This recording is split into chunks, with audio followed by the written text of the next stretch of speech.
Thank you so much for coming. Thank you so much for coming to today's event. My name is Roberto Enamorado. I'm the opening speaker for today, so thank you also for recording. And thank you to NY Business Expo for coming today and for putting all this together and collaborating for years, and I'm really flattered and honored to be part of the event. So, again, my name is Roberto Enamorado. The reason I'm here really is to promote a message. Apart from being an artist, micro-entrepreneur, I really want to share something called a message about empathy, right? So although we are in a business expo where a lot of people are looking to sell services, and although, yes, we need all these business services, I think it's important to emphasize that we can have a business and also help others along the way. That's pretty much what this process, what this presentation, and my reason for being here. So again, really excited to share that. Number one, I want to take a step back to go and talk a little bit about where I came from, who I am, and why I'm here, and why I think this is so important. So number one, education. Really, as far as formal education, hasn't been my strongest suit. As a child, really has been just skirting, just barely passing. Has pretty much been the history of me growing in that realm. And I had to survive in that environment, knowing that although I wasn't good at the school system, I wanted to be an artist. And so no matter what anybody told me, this is one of the first points that I want to bring up as far as what you want to do. Your decisions are extremely important, and deciding something and going forward with it really does change your life. It doesn't mean decide and only do it for a minute or two, but really just push forward. So one of the things that I wanted to do when I was growing up, going to school, was be an artist. Now, it's hard to do that when you have a lot of curriculum, lots of courses that maybe you're not interested in. And so one of the number two things that I would say is really important when it comes to making a decision, especially if it's not going with the status quo, or just kind of what everybody else is doing, is just sticking to what you're doing, regardless of the criticism, regardless of what people tell you. If you really believe and are firm in the things that you're doing, just keep pushing forward. So although I was getting in trouble in school for drawing all the time and things of that nature, I kept on doing it. And so I taught myself artwork. Number two, once you decide on what you want to do, stick to it, see if you really enjoy it, and also don't be afraid to change course. So that goes into the concept of iteration, right? Constant change. So one thing I embrace about individuals who are successful is not to look at them as, I'm beneath them. I think it's important to look at people and companies as collaborators and see yourself in what they do. So a lot of people here are really successful when it comes to monetary success. Some of them are growing as micro-entrepreneurs or established entrepreneurs. Like myself, I consider myself in a very kind of baby phase, right, as far as growing in that realm. But in other realms, I have a lot of experience. So with that, constant change and iteration. So I started working towards being an artist, then decided I wanted to be a professional fighter. So I put the art aside, right, and then I focused on doing that. And for many years, I was training and practicing with the goal of becoming a fighter, and then what ended up happening was I had a career-changing injury. I hurt my back, and I no longer could practice martial arts, and I did not even reach a professional realm. I was more, I guess, amateur, and around people like that, I knew that I would excel, but had an injury. So I can either make one of two choices. I can either sit there, wallow about the failure, or think about how I can move forward. So for a while, I was really stuck on the fact that I was injured and I could not pursue a professional career as an athlete. And what I decided, it took many years, it took a lot of introspection, it took a lot of decisions to say, okay, you know what, I can either sit here and not move or think about something else. And so right after that, I actually got really sick with a life-threatening illness. And what ended up happening was I really had to restructure my whole life. It was an enormous reset button. And what ended up happening was I used technology to really help myself question a lot of the professionals who are there to help you.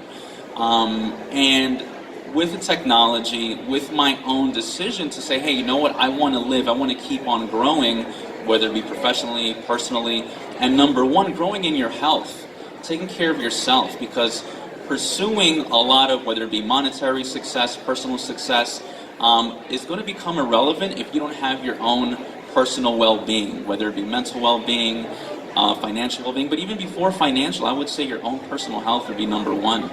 Without that, really, what do you have? And so I made a decision to focus on that. It changed my life because I had to grow as a person, just take care of my health to live, right? So many of us here have dealt with many life-threatening issues, maybe cancer, maybe depression, maybe anxiety, diabetes, lots of things, right? That's a part of life, but it doesn't have to be the end-all, be-all. And so that moment is what really catapulted me to get involved in helping people and using businesses and other organizations as an avenue to help others and still make money. So again, for those, thank you so much for coming. I appreciate your attention and time. For those who missed the beginning part of this, the main focus of my conversation with you is to discuss that empathy, helping others along the way, that professional growth, business development doesn't have to be at the expense of other people. And I know that a lot of business has thrived in that realm, in that perspective, but I want to talk about helping others along the way and still making money, which is really what my focus has been. And so going back to where I was in a conversation, I got really sick. I had to figure out, I also had an injury that changed my career and decided to get involved with nonprofits. So nonprofit organizations, although it says nonprofit, I would say they're more not just for profit. They do make money, but they do have a mission. They do help others. And they also collaborate often with government entities. So it's a really good avenue to work towards helping other people, making money, and growing professionally. And so I spent 10 years working with different organizations, collaborating with nonprofits, with government entities, with financial institutions, banks, and community leaders, and sometimes even activists as well. And so when you think about creating change and affecting others, I also suggest thinking holistically, right? Because if you only approach, for example, a chamber of commerce, they might have great avenues for certain things, but maybe a nonprofit organization might work differently, but have other resources that can complement what you're doing. Also, you might even think even more out of the realm of convention and reach out to different activists. Maybe they can help you. Maybe they can see eye to eye with what you're doing and help you grow as well. So thinking out of the realm of sticking to the norm is a benefit, has been a benefit to me, and I think it can benefit others as well. So again, in the process of collaborating with other people, at some point, my health was no longer that much of an issue. I started working out and just agreeing with myself that, hey, I'm not going to be an athlete, but what can I do with myself to provide a resource and give myself purpose as well? Redefining yourself. So that's another aspect about growing a business and developing yourself professionally, is that there's constant iteration, right? So for many big companies who were doing well, maybe in publishing, doing like physical printing of media and things of that nature, now a lot of them don't exist anymore, right? So a lot of the companies who were maybe strong in that realm and then adapted to the internet and blogging and all that video work and stuff, they were able to thrive. So again, thriving in business can also apply to thriving in your personal life. And so that's been the process for me. Long story short, working with nonprofits, government entities, chambers of commerce, at some point I decided to quit my job. I no longer felt the work was fulfilling. Fortunately, I started a micro venture about a year before I made a decision. So I put some money aside. I had a business that I was growing slowly and decided to move along. I saw a lot of people in that environment were not really too fulfilled. They're very helpful, wonderful people. I still collaborate with them. But a lot of them, it's almost like they're very frustrated in that environment. I didn't want to be consumed in that. So I decided to quit my job, put some money aside and see what I can do.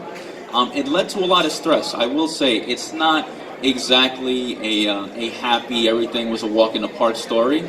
Growing a business and growing professionally overall, it has ups and downs.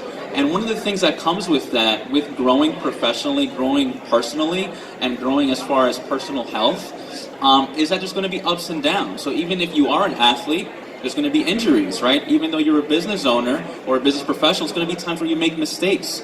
And so one of the things that I would suggest to people who are thinking about starting a business or are thinking about pursuing something else professionally or personally is to embrace the fact that there will be failure. It doesn't mean that you constantly do things to fail. It's not to put yourself in a situation where you're creating failure and dysfunction, but rather try your best, keep pushing forward, and embrace failure as part of the process. Also, when it comes to experimentation and iteration, be able to adapt. So when you look at really super successful people, look at what you're doing and see yourself as a collaborator, not necessarily a subordinate. Even if you start with a company or you volunteer with people, don't see yourself as somebody who's beneath people, because I feel like that slows you down and it slows down your process of thinking. If you see yourself, as somebody who is in equal terms, whether the person's making more money, less money, growing professionally or otherwise, or maybe not doing so well, it creates a sense of respect for people overall and also respect for yourself. So that's why I think it's important to have that balance and perspective. Don't get too amazed by people who are amazing at what they do. I would say look at them and see yourself in what they're doing, because we're all very adaptive, right? Whether it's cold outside, a lot of us, we get a lot warmer gear, right? If it's hot outside, we wear something more comfortable. So all those things, as small as that seems, it's an aspect of adaptability that we all have. And so now here I am, talking about empathy and making that a part of growing a business. I currently work with an organization called OAT, so it's Older Adult Technology Services, and although I'm not representing them as it's not my business, but I am a part of the organization, so I'm really happy that I'm able to help people who are 60 years or older learn how to use technology. And so that's one of the things that I look forward to, is helping that groups that are often ignored or neglected, whether it be a minority, a woman, or people who maybe have different gender, quote-unquote, classifications. It might not be the proper term. But helping people who are often disenfranchised or ignored is a great place for opportunity. Maybe people who speak a different language. So actually, one of my colleagues here, you can turn the camera and point at him. You can say hello. So we collaborate also with an organization, NYC Business Solutions, which is a set of services of SBS. And one of the things that I'm really happy for, that currently, because I'm technically a free agent, I'm my own micro venture. I'm not employed by one company, but I'm actually employed by two companies separately. I'm also a contractor with the city. I also volunteer at times, and so I'm not necessarily tied down to what I can or cannot say. So it's a very liberating feeling to say, hey, you know what, I can say whatever I want. I'm not too worried about being fired or not, because I'm independent. So I've set myself up for that. So what I would suggest is for you to do the same. Starting a business doesn't necessarily have to be having a brick and mortar location, because that could be very expensive. It doesn't have to be having a bunch of inventory or a bunch of staff. It could be you as a service. What is it that you're good at? Maybe you're good at articulating. Maybe you're good at technology. Maybe you're good at memorizing, and you can teach people those skills so they can use that in school. There's so many things that you have that you might be able to, monetize, and so I would like to, number one, end this with, I guess, a Rocky quote. Anybody here see the movie Rocky? Right? Awesome. Okay, very good, right? So one of the things that I really, really liked about the whole film, apart of being interesting, exciting, very competitive, so there was a line at the very end which went along the lines of, if I can change and you can change, we can change, right? And so that, to me, I mean, it later on, it really resonated with me very profoundly, and it became almost like the core of what I'm about. I did not know that, but that's something that I really firmly believe. So again, just to repeat what my story is, school, wasn't really good at, never really did good in that realm. I made decisions to pursue careers that didn't work out, but I had to constantly grow and adapt. And I always felt that having a business, growing professionally, doesn't necessarily mean that you have to grow a business at the expense of other people. You can grow and help people along the way. And that's really what I'm here to do, and that's what I'm here to promote. It's really not to sell you anything specifically, but to convey a message that you can still work with others, grow yourself, help other people, and still connect with colleagues. And as a matter of fact, there's other partners here that I've worked with in the past that I can show you the booth to where they are if you have a business idea, if you want a small business loan. And so that's what I'm here for and to promote. And so if anybody has any questions, please let me know.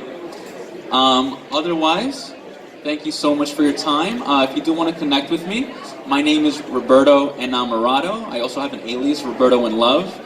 Roberto Enamorado is actually how you pronounce my name, which translates to Robertoinlove in English. So my website's robertoinlove.com. Also, you can find me at robertoenamorado.com. Also, you can use a short URL, ree.nyc. Again, that's ree.nyc. You can call me there, email me, contact, and see how we can collaborate. All right, so thank you again for your time. I greatly appreciate it.